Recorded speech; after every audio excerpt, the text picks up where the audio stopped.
I really thought I wanted to be an internist. And it wasn't until I went on my rotation up at Children's Hospital in Buffalo in pediatrics, and I was a little bit blown away. I just thought, wow, this is a whole world I hadn't actually even considered, and I just loved it. The kids were just so energizing. I think the fact that kids at different ages and in different stages all had different personalities.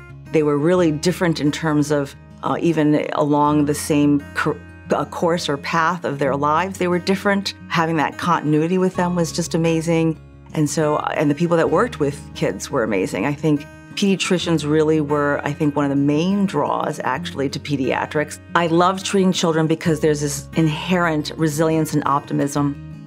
They really do have this natural energy about them where they really do feel like the sky's the limit, and it's contagious. So it makes me really feel like I've got to help them achieve that sky's the limit goal. In addition to being a general pediatrician and being in primary care practice for the last 30 years, I've also gone off and done some specialty training. So I'm in sports medicine also now, and I do both areas of practice. And in my sports medicine practice, my main clinical and research interest is concussion. Everybody thinks about the teenagers, the college-age students who get concussions playing sports, but lots of kids that are younger get concussions, not just in sports, but just in daily life.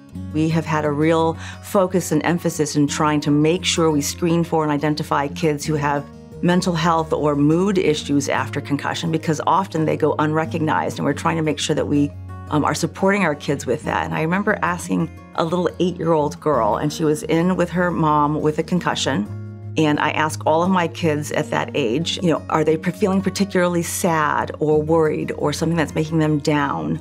And the little girl shot a glance over at her mom, and her mom said to her, "It's okay, you can tell Dr. Master."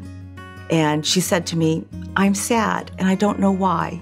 And so I was able to explain to her, that part of concussion is this whole aspect of being sad, potentially having even depression, that's part of being a biological person, that concussion and mood and feeling sad and being depressed is a biological thing, and it happens with injury. And sometimes I think it's really hard because kids have never experienced that before, the injury. And so having the concussion is the first time they've ever felt sad like that. And it was really great to be able to talk to her about that.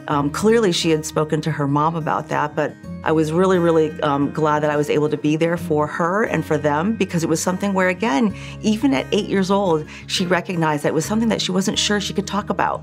And we really need to make a difference in terms of making sure our kids are able to talk about that really freely and openly so that we can support them. Children really have this sense of, I can get better, I'm going to get better, I'm going to be even better than I was before. And it's really contagious, and I feel from that standpoint, that's really something that we can build on, really support and nurture, and help flourish. And so that's what I love about taking care of kids, is that inherent resilience that they have, and it really is, it's contagious. And I just feel so privileged and honored to have this as a job and a career. I just can't imagine anything other than that.